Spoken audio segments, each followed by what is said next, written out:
Continuando então, pessoal, esses três tipos de planícies aqui, a litorânea obviamente encontra com o oceano, dá para ver que não é apenas uma faixa de areia onde a gente curte a praia lá, tem também, né, uma região mais atrás aqui, ó, que é bem mais plana, reparem, antes das serras, né?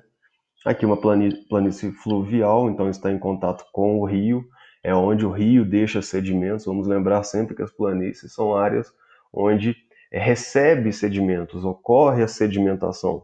Então, aqui está recebendo sedimentos do oceano, aqui está recebendo sedimentos dos rios, ou, né, de um rio, e aqui recebendo sedimentos de um lago. No Brasil, a gente tem poucas planícies lacustres, mas mundo afora nós temos muitas planícies lacustres, inclusive planícies que já foram lago, né? Então, lá nos Estados Unidos, por exemplo, tem um deserto de sal que já foi há muitos anos atrás um lago. Hoje em dia, esse deserto de sal é muito utilizado para corridas, porque ele é bem planinho, bem lisinho e com uma cobertura de sal por causa da evaporação da água. E agora a gente tem as depressões, falamos dos planaltos, das planícies e agora das depressões. As depressões são partes mais rebaixadas do relevo em relação às áreas ao redor. Então, é uma área bem abaixo, né, bem rebaixada, enquanto é cercada por áreas mais elevadas, por serras, por colinas, por áreas mais altas do que essa parte mais baixa, certo? Inclusive, a gente tem depressões, ou seja, áreas rebaixadas, que elas estão acima do nível do mar, se comparado, né, à altitude, e outras que estão abaixo do nível do mar. É o caso, por exemplo, do Mar Morto, lá no Oriente Médio, na Ásia, que está 300 e tantos metros abaixo do nível do mar. Então, é o local mais baixo do mundo, mais rebaixado. É claro que a distância para o mar é grande, por isso que o mar não invade o Mar Morto, porém a altitude, né, que é sempre a distância em relação ao nível do mar, é negativa. E aí a gente chega nas três principais classificações do relevo brasileiro. Nós vamos aqui utilizar a classificação do Jurandir Ross, que é a mais recente.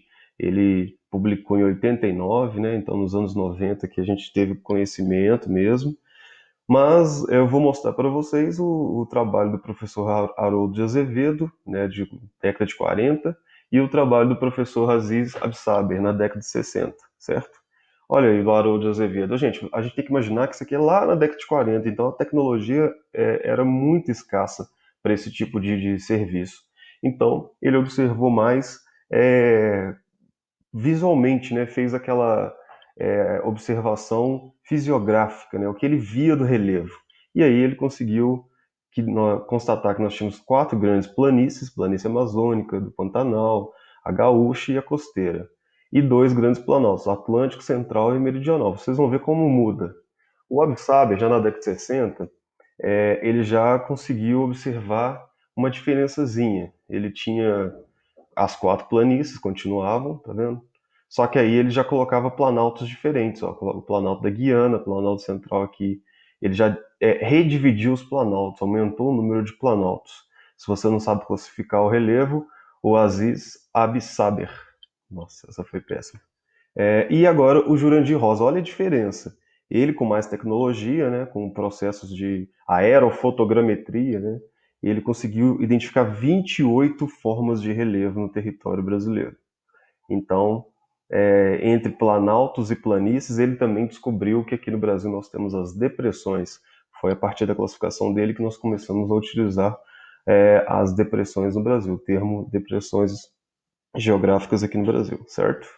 Aqui a gente tem as unidades dele, não precisa ficar decorando. É importante você conhecer, claro, dar uma olhadinha qual que é a de Minas Gerais, qual que é a de Barbacena, né?